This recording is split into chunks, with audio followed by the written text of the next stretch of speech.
writing, listening, and speaking. These are the 4 skills that form the basis of any language and any communication. And if you want to take learning language seriously, you'll need to go beyond speaking and listening and really invest in these reading and writing skills.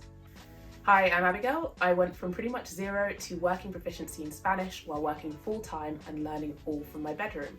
So how do I invest in these skills of writing and reading? So how can you practice writing? I found that over the course of my language learning journey, there were 5 main avenues I ended up taking. 2, you could say, are semi-conventional, and 3 is just really utilising the technology around us and the offerings that lots of great language learning providers actually have on offer. The easiest way to get writing is just with self-selected prompts. Is it possible that you could start writing your shopping list in Spanish, and that way you're learning, necesito leche y pan y también, ¿qué es la palabra por algo? Exactly. I personally found that kind of trying to do a bit of journaling in Spanish was a great way to recap the day and its activities and think of new verbs and new adjectives, as I just captured the essence of what I'd say in English, but with un poquito de español. The next avenue I would consider pursuing would be past papers. Whether you're studying for a formal exam like the Dele, or whether you just delve into past papers from national exam boards in your country, there's probably a wealth of materials out there that already have like prompts for things to write about. And what's particularly great about these avenues is that they will range from really formal writing to informal writing. Informal writing is actually quite easy to do in practice because every day you're communicating with people and you just need to sound respectful enough and empathetic enough, and that will fly. But when it comes to formal writing, there are conventions in, say, Spanish and other languages that you and I may not know of because we've only learnt them in English, and the Spanish iteration of them is like slightly different. This is where looking at model answers from exams can be particularly helpful. And if you have a go at the exercise yourself, that's a great chance for you to do the processing before seeing, what does it look like in an ideal scenario? The third avenue is leveraging whoever's teaching you Spanish at the moment. Some people say, I'm going to go down the self-serve route. I would actually recommend just going for a Spanish teacher one-to-one, perhaps via lessons on italki. A video right here will explain why I have a preference for one-to-one language learning lessons. I found that actually simply asking my teachers, me gustaría practicar las tareas escritas, por favor, and just asking was really, really helpful. And I ended up getting some great practice exercises, and they also marked it for me. I also sometimes just did exercises by myself and then showed them this was the writing prompt.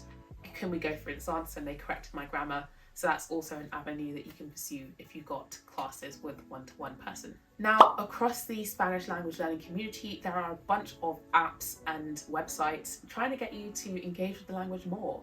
So whether you're using Tandem, Duolingo, italki, there's probably a myriad of places where you can get prompts for some simple writing exercises. And sometimes people in those communities are also nice enough to mark your answers for you if it's not too long. I'd also recommend checking out somewhere like Reddit because, communities of people sometimes like to help each other. So maybe there's a cool thread on there where you can practice some writing and maybe get some natives to correct you. And the 5th option that I found incredibly useful was using Kwiziq. Now, I'm going to make a more in-depth video about the wonders of Kwiziq, but just to give you a sneak preview, Kwiziq is like your best friend when it comes to making sure you know the rules of grammar and doing it in a really great self-paced way that is continuously engaging. Now, as well as their main kind of let's learn all the grammar you need to know from 0 to C1, they also have what they call weekend workouts, and this is when they send you a couple of exercises. They, I think, span listening, reading, and writing. And the writing exercises are great because it's literally translating something from English into Spanish, and sometimes it's daunting, but they literally tell you before the writing task which pieces of vocabulary you might want to look up. I never bother looking. Then you translate a paragraph line by line. It tells you the corrections literally immediately, and so you're there figuring out, this is not how you'd say it in Spanish, even though this is how you'd say it in English. Okay, I can use this expression here, I can use this verb here. I should have conjugated it like this. and I just highly recommend checking out some of their free exercises. And if you're interested in becoming a member, then feel free to check out my link in the description below. So that's 5 avenues you can pursue when it comes to writing. So how does it look when it comes to reading? When it comes to reading, I have 4 recommended avenues that I would suggest. Number 1 is simply Googling for news articles and blogs in Spanish. Pretty straightforward, pretty basic. I'm pretty sure any teacher you've had has already told you how to do this. But there's actually something really fun about literally reading like gossip articles, like trashy tabloid press in a different language, because you know it's like so simple to understand. You actually know what's going on, but then you can just like understand the vocabulary. Oh, that word's like a little bit cheekier than this other word, and really just focus on the grammar and the vocabulary rather than trying to figure out what it is they're actually trying to say to you. As you get more advanced, it's also worth looking into books. In terms of books, I found a great series by a certain author that really ranges from the level of A1 to B2 in terms of difficulty, and he's actually got the books and the series labelled by each level, and that meant that when I was literally like A1, A2, I was able to pick up some books, and I was actually able to read the books. Like, I still had my like dictionary by the side of me, and it was not a quick process by any means, but I was actually able to read something in Spanish, which was a huge thing for me at that time. And as I progressed, I could literally see the difference between me going from these really simple sentences all in the present tense to going to almost proper chapter books with a lot more sentence variation in just, you know, the level that I might read of an English book.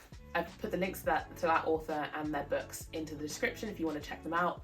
They were actually really, really cheap. I think I spent in total about £6 because each book was like £2. So if you're looking for a really cheap series to get into, or there's multiple books in the series, so you're getting like a lot of bang for your buck, I think this author and his works are something great to go for. The third avenue I would recommend pursuing is reading the New York Times. Now, the New York Times have had a deal going for about 12 months or so, where you can essentially pay £2 a month for access to all their articles. And this includes their articles in Espanol. Sometimes these articles do get quite lengthy, so if you get bored or tired and want to tap out after 2 or 3 paragraphs, no sweat. But some of them are really, really fascinating. Like, I learnt about Facebook's new products, like a succession to Google Glass, and I learned about it in Spanish, and I learnt about what smart glasses were in Spanish, and a bunch of tech words, which I don't remember now because this was like 6 months ago. But it was exciting and it was fun. And that's kind of what you need. You want something that is going to make you keep going back.